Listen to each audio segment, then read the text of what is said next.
जय Hind all my dear students.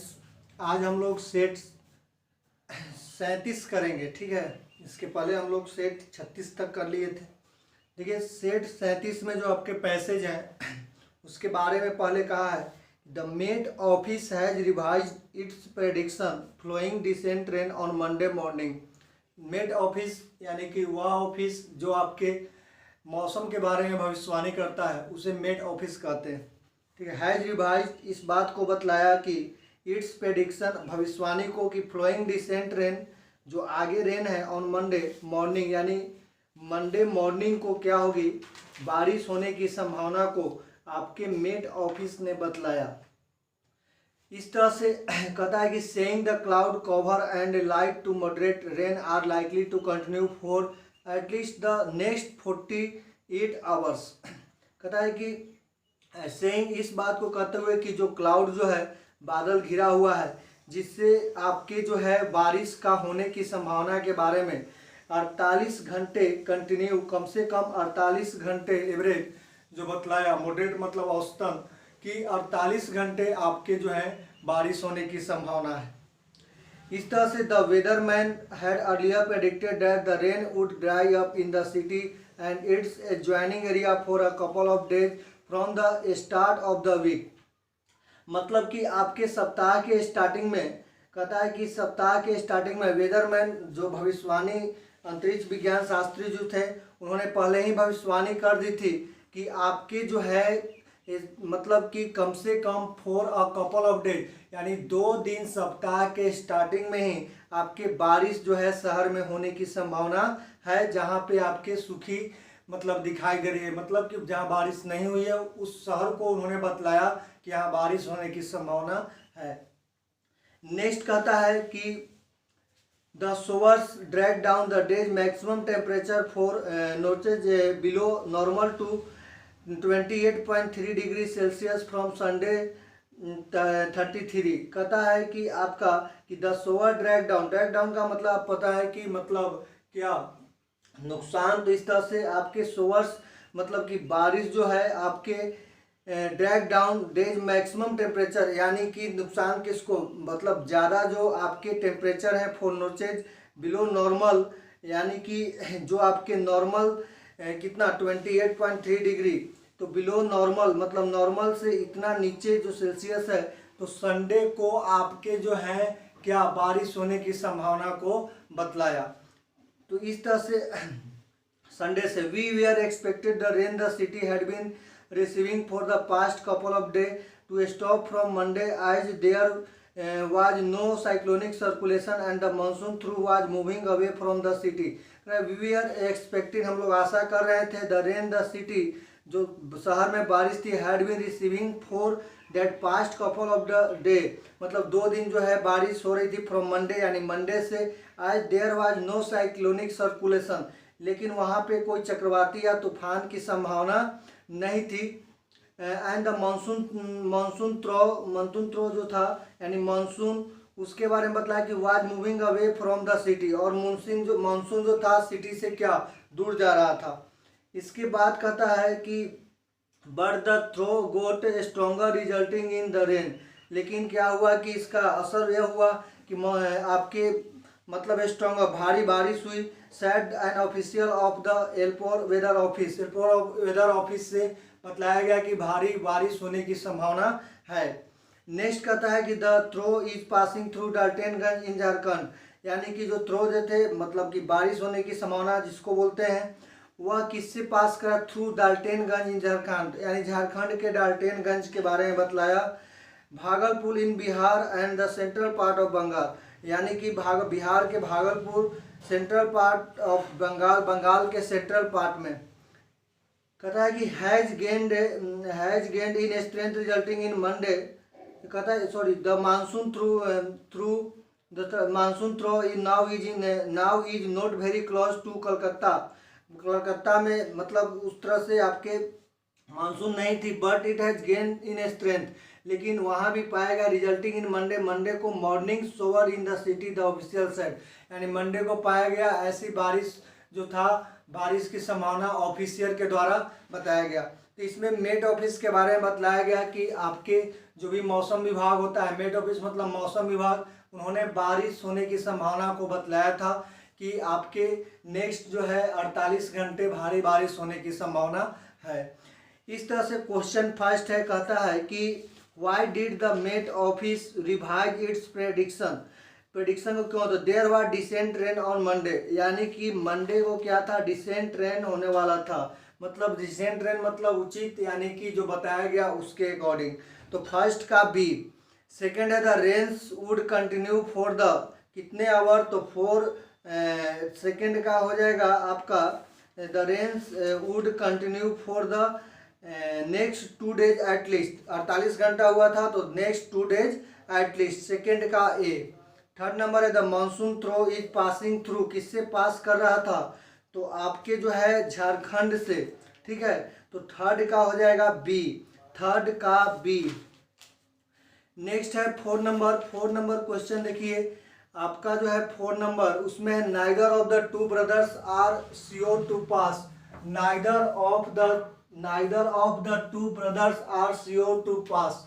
देखिए यहाँ पे जो आपके 4 नंबर क्वेश्चन है, कहता है neither of the to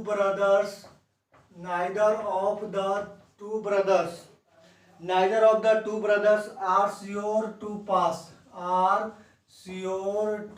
pass, देखिए आपको पता है नाइदर ऑफ, आपके इसके साथ दो कंसेप्ट आते हैं, एक नाइदर नॉर के यदि कोरिलेटिव कंजंक्शन के रूप में है तो नॉर के बाद वाले सब्जेक्ट होते हैं, एक होता है प्रोनाउन का काम। नाइदर जो है यहाँ प्रोनाउन का एज अ सब्जेक्ट काम कर रहा है, तो नाइदर ऑफ हो, आइदर ऑफ हो, कोई भी हो, या तो नाइदर हो या आइदर हो या वन ऑफ हो, कुछ भी हो, या नन ऑफ हो, इस तरह से आपके कोई भी प्रोनाउन हो उसके बाद none of, neither of, either of, one of, any one of, सबके बाद जो होते हैं नाउन प्लुरल होंगे क्योंकि सिलेक्शन की बात होती है। लेकिन वर्ब जो होता है वो आपका सिंगुलर होता है।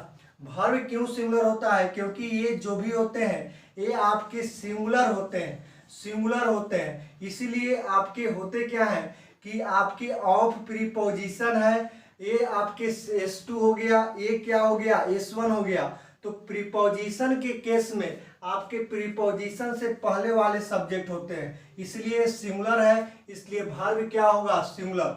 तो नाइदर ऑफ के बाद नाउन तो प्लुरल है, टू ब्रदर्स, नाउन प्लुरल है, लेकिन वर्ब आपका क्या चाहिए, सिंगुलर, जो यहाँ प्लुरल है, क्योंकि यहाँ प्रीपोजिशन है, पहले क्या नाइदर सिंगुलर होगा, इसलिए यहाँ पे क्या होगा, इज।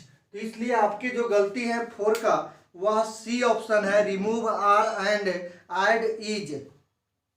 5 नंबर है believe me I am believing whatever you have said, विश्वास करो, मैं आई एम बिलीविंग, मैं विश्वास कर रहा हूँ, what ever you have said, जो भी आपने कहा है। देखिए यहाँ पे आपकी एक आते हैं प्रेजेंट इंडेफिनिट में हमने बतलाया था कि जो भी आपके सेंजेटिव वर्ब हो, या तो आपके हम कह सकते हैं कि जो महसूस किए जाए, या कुछ ऐसे वर्ब जो हमेशा उसके प्रेजेंट इंडेफिनिट में बनाए जाते हैं, दैट मीन्स उसको कंटिन्यूअस में भी फॉर फॉर्म का रूप नहीं दिया जाता। जैसे हमने बतलाया था कि आपके हैट हो गया, फील हो गया, सी हो गया, ठीक है, इस तरह से आपके बिलीव हो गया। तो इस जो भी वर्ब है आपके, वो आपके भी फॉर फॉर्म आपके नहीं लेते हैं, इस तरह से और भी, तो हैड, फील, सी, ठीक है, ये सब जो है आपके प्रेजेंट इंडेफिनिट में ही बनते हैं, मीनिंग आपका जो है कंटिन्यूअस का दे देगा, ठीक है। आपके ये सभी वर्ब आपके लव हो गया, जो भी है आपके हमेशा आई एम लविंग यू नहीं होगा, हमेशा I love you, I seeing you नहीं, आई एम सीइंग यू नहीं, आई सी यू। तो इस तरह से आपके जो है यहाँ पे आई एम बिलीविंग नहीं होगा, आई बिलीव है, आपके आई बिलीव होंगे। 5 का बी। 6 नंबर है a good friend of me has been in London for 20 years, a good friend of me, ध्यान दीजिए, a good friend of me, preposition के बाद आपके मी आया है और उसके बाद आपके दिया है हैज बीन, समझिएगा, क्या मी आपका, यह आपके ये भी है और यह जो है आपके हैज बीन इन, यहाँ मेन वर्ब का ये काम कर रहा है। क्या यह ऑब्जेक्टिव केस सब्जेक्टिव केस का काम करेगा? नहीं, तो ये तो गलत हो गया। अब जो है आप यहाँ पे एज अ सब्जेक्ट क्या लिख सकते हैं, आप जो है यहाँ पे पॉजेसिव प्रोनाउन का यूज कर सकते हैं।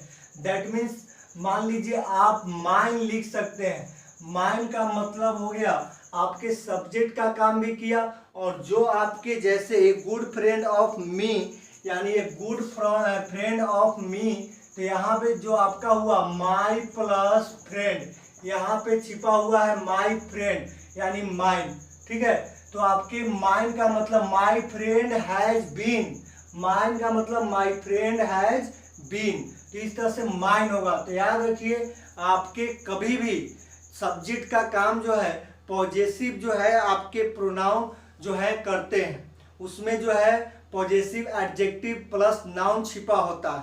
तो इस तरह से आपके माइन यहाँ पे होगा, तो आपके 6 का हो जाएगा बी। ऐसे गलती के लिए आप कभी भी ध्यान दीजिएगा, ऑब्जेक्टिव केस के बाद कभी भी आपके वर्ब नहीं आ सकता।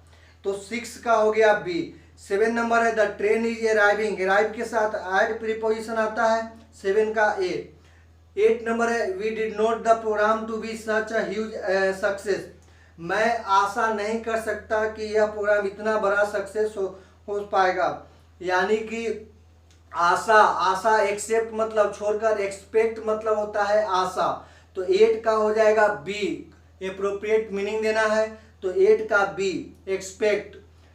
9 नंबर है all clothes were soaked water, soaked के साथ आपके विथ प्रीपोजिशन आते हैं, फिक्स है।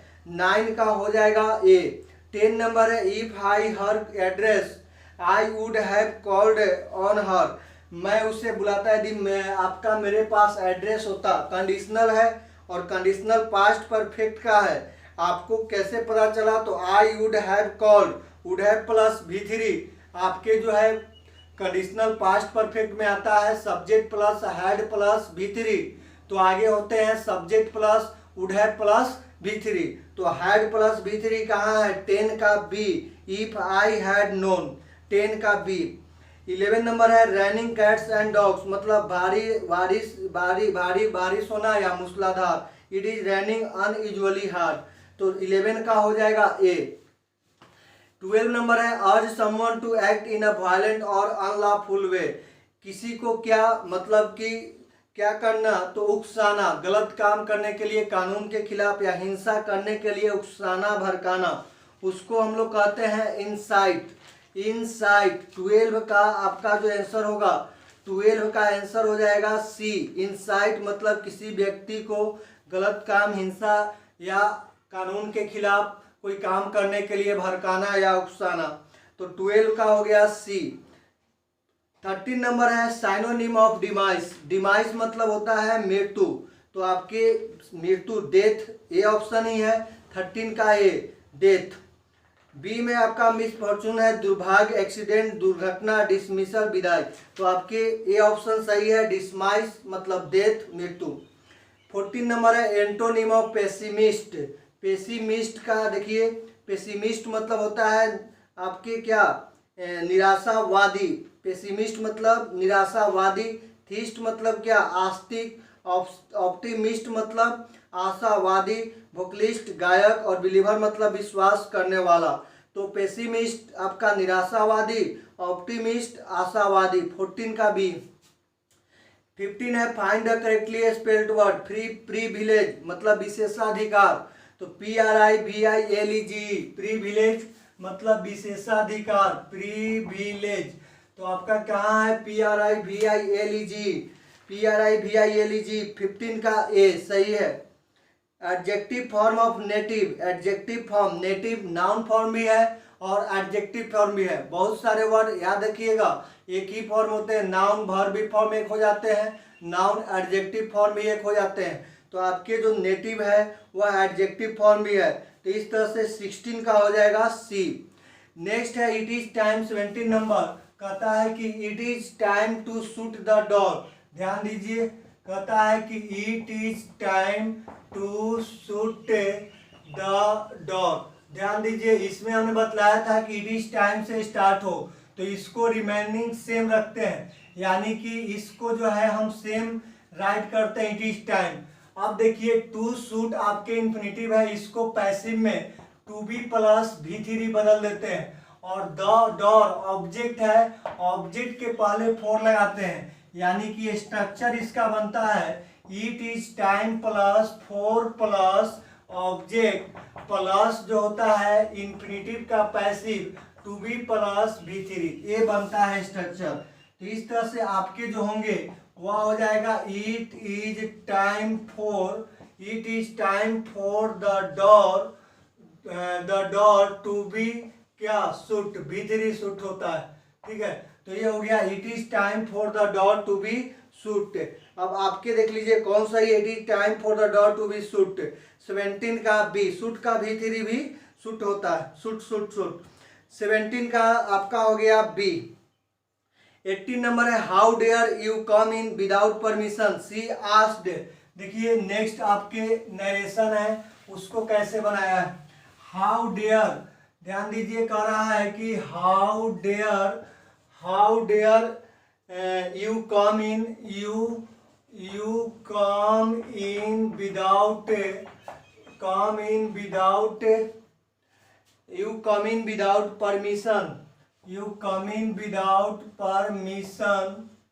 परमिशन किसने कहा, तो सी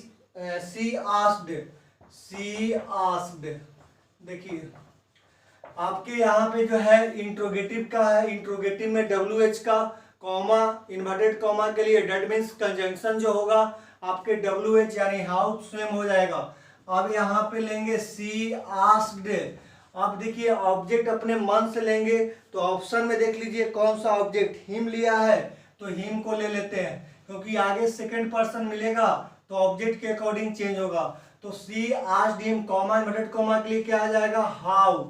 अब देखिए WH के बाद आपके क्या सब्जेक्ट आते हैं, ए भी हो तो ए भी, उसके बाद मेन वर्ब, यानी WH जो होते हैं, WH का मतलब हाउ भी आता है, WH का मतलब कि हाउ भी आएगा, और जो भी होते हैं इंट्रोगेटिव आपके इनडायरेक्ट में एसटिव बदल जाता है, यानी subject plus A B plus main verb plus object. तो इस तरह से आपके क्या हो जाएंगे हाउ, और सेकेंड पर्सन ऑब्जेक्ट के अनुसार टेंस क्या है, प्रेजेंट इंडेफिनिट पास्ट में चेंज कर जाएगा।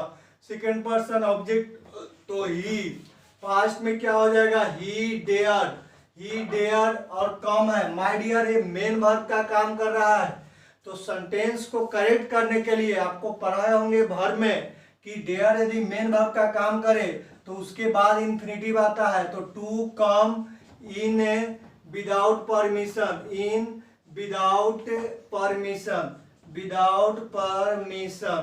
तो इस तरह से आपका हो गया she asked him how he dare to come in without permission.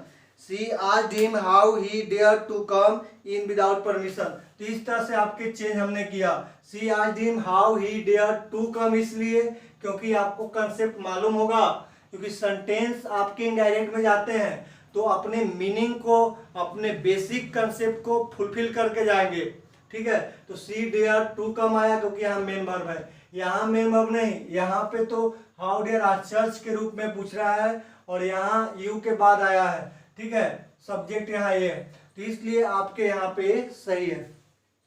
आपके हो गए 18 का क्या, 18 का हो गया सी।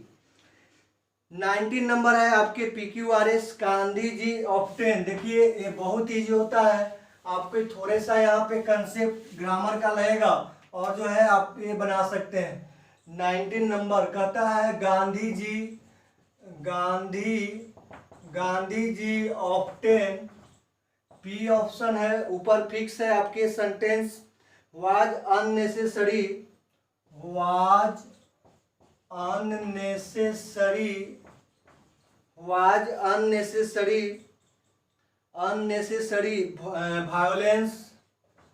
वायलेंस।